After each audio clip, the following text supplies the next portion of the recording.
तो आज हम अंधेरी कहानियों की एक ऐसी कहानी की गहराई में उतरेंगे जो सच में रोंगटे खड़े कर देगी। एक ऐसी कहानी जहां लॉजिक और रियलिटी के बीच की जो दीवार है ना, वो बिल्कुल धुंधली हो जाती है। तो आइए शुरू करते हैं। कहानी की शुरुआत ही इस एक लाइन से होती है। कुछ जगहें इंसानों के लिए नहीं बनी। ये सिर्फ एक लाइन नहीं है, ये तो एक वार्निंग है। एक ऐसी सच्चाई जिसका एहसास वर्मा परिवार को बहुत जल्द होने वाला था। तो बात है साल 2019 की। जगह है छत्तीसगढ़ उड़ीसा का बॉर्डर। यहाँ वर्मा परिवार और उनके दोस्त राघव ने एक जमीन खरीदी, लेकिन ये कोई आम जमीन नहीं थी। ये एक ऐसी जगह थी जिससे वहां के लोग, आसपास के गांव वाले कोसों दूर रहते थे। एक तरह से एक छोड़ दी गई जमीन। उनका मकसद तो बड़ा सिंपल था, शहर के शोर से दूर सुकून भरी जिंदगी, एक छोटा सा प्यारा सा सपना। लेकिन जिस जमीन को उन्होंने चुना था ना, उसके इरादे कुछ और ही थे।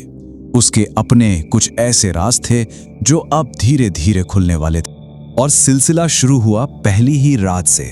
सोच के देखिए, आसपास कोई शोर नहीं, लेकिन जमीन के नीचे से एक अजीब सी गहरी कंपन महसूस हुई। मतलब इतनी पावरफुल थी कि घर में कोई सो नहीं पाया। ये पहला इशारा था, एक साफ इशारा कि उस जमीन पर वो लोग अकेले नहीं थे। परेशान होकर उन्होंने गांव वालों से पूछताछ की, और तभी एक बुजुर्ग आदमी ने उन्हें कुछ ऐसा बताया जिसने उनके डर को और भी बढ़ा दिया। और ये कोई मामूली अंधविश्वास नहीं था, ये एक ऐसी वार्निंग थी जिसका मतलब उन्हें बाद में समझ आना था। उस बुजुर्ग ने एक बड़ी अजीब बात कहा कि ये जगह शापित नहीं है, ये चुनी हुई है। चुनी हुई? किसके लिए? उन्होंने बताया कि कैसे एक तेज रोशनी के बाद यहां से एक पूरा स्ट्रक्चर ही गायब हो गया था। और फिर उन्होंने दो सख्त हिदायतें दी। पहली, रात को खिड़कियां हमेशा बंद रखना, और दूसरी, कभी आसमान की तरफ मत देखना। ये दो बातें आने वाली रातों का पूरा मंजर तय करने वाली थी। और बस यहां से असली कहानी शुरू होती है। हर गुजरती रात अपने साथ एक नया और पहले से कहीं ज्यादा डरावना अनुभव लेकर आती है। अब डर जो था वो घर के बाहर नहीं, घर के अंदर आ चुका था। परिवार के जो बच्चे थे, अद्वैक और युवान, उन्हें दीवारों के अंदर से खरोचने की आवाजें सुनाई देने लगी। सोचिए, आवाज दीवार के अंदर से आ रही है। ऐसा लग रहा था जैसे कोई अंदर घुसने की कोशिश कर रहा हो। और जब उन बच्चों ने हिम्मत करके खिड़की से बाहर झांका तो उन्होंने उसे पहली बार देखा। खेत के बिल्कुल आखिरी सिरे पर एक बहुत लंबा दुबला पतला सा साया खड़ा था, और अंधेरे में उसकी आंखें चमक रही थीं। और इसे बच्चों का वहम कहकर इग्नोर नहीं किया जा सकता था। क्यों? क्योंकि अगली सुबह वहां दो पक्के सबूत मौजूद थे। एक तो मिट्टी में एक बहुत ही गहरा, अजीब सा, यानी नॉन ह्यूमन पैर का निशान, और दूसरा पास के शेड की दीवार पर लिखा हुआ एक संदेश। और संदेश था, तुम देख सकते हो लेकिन तुम समझ नहीं सकते। इन शब्दों का मतलब क्या है? ये अपने आप में इतने अजीब हैं। ये साफ साफ कह रहे थे कि जो भी हो रहा है वो इंसानी दिमाग, इंसानी समझ से बिल्कुल परे है। इसके बाद चीजें और भी सीरियस हो गईं। अब ये दूर से आने वाली आवाजें या साए नहीं थे, अब कांटेक्ट बिल्कुल डायरेक्ट हो गया था। याद है उस बुजुर्ग की वार्निंग, आसमान की तरफ मत देखना? तीसरी रात वो वार्निंग सच साबित हुई। अनामिका को आसमान में कुछ अजीब रोशनियां दिखीं, नीली, लाल, सफेद। जैसे ही वो उनकी तरफ बढ़ी, एक अनजानी, अदृश्य ताकत ने उसे पीछे धकेल दिया। और सबसे हैरान करने वाली बात, जिस जगह वो रोशनियां लैंड हुई थी, वो जमीन हमेशा के लिए बंजर हो गई। एक और पक्का सबूत। अब राघव, जो इन सब चीजों का जवाब ढूंढ रहा था, अकेले ही बाहर निकल गया। और वहां उसकी मुलाकात दो अजीब लोगों से हुई। अजीब क्यों? क्योंकि वो बिल्कुल एक जैसे दिखते थे, जैसे जुड़वा हो। पर उनकी सबसे डरावनी चीज थी उनकी आंखें, जो नॉर्मल से कहीं ज्यादा बड़ी थीं। उनके बीच जो बातचीत हुई वो तो और भी अजीब थी। उन लोगों की आवाज में कोई इमोशन ही नहीं था, बिल्कुल फ्लैट।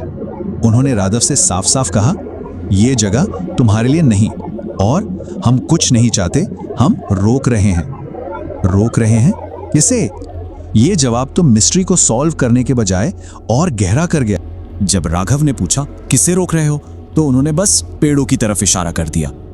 और राघव ने देखा पेड़ों के पीछे एक इतना विशाल साया खड़ा था कि ऊंचे ऊंचे पेड़ भी उसके घुटनों तक ही आ रहे थे।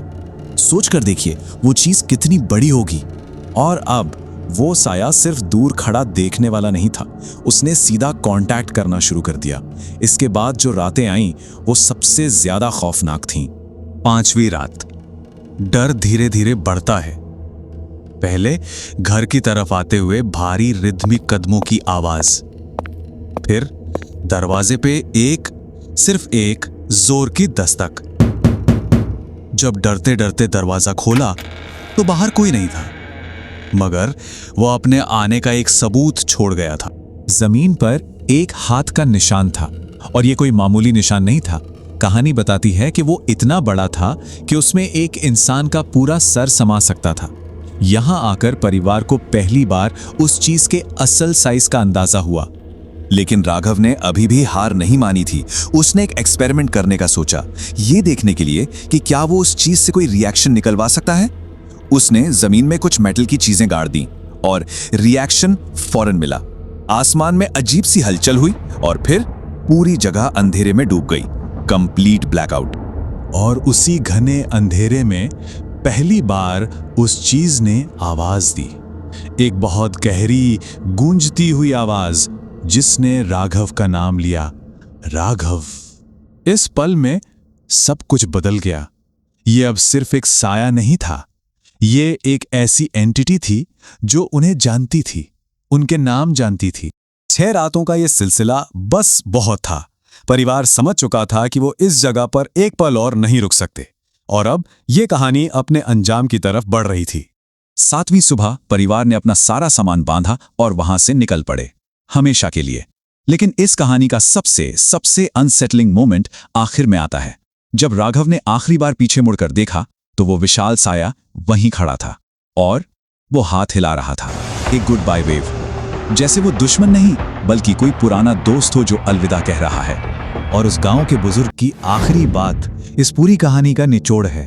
उन्होंने कहा था, वो जगह खाली नहीं है और वो तुम्हें देख रहा है। मतलब जो भी वहां है वो आज भी वहीं है, बस देख रहा है। जो कि कुछ कहानियां कभी खत्म नहीं होती, वो बस इंतजार करती हैं। तो हम इस विश्लेषण को इसी सवाल पर छोड़ते हैं, आखिर उस जमीन पर क्या इंतजार कर रहा था? कोई एलियन, कोई पुराना देवता, या कुछ ऐसा जो हमारी कल्पना से भी परे है? ये कहानी कोई जवाब नहीं देती, बस एक गहरा खौफनाक सवाल छोड़ जाती है।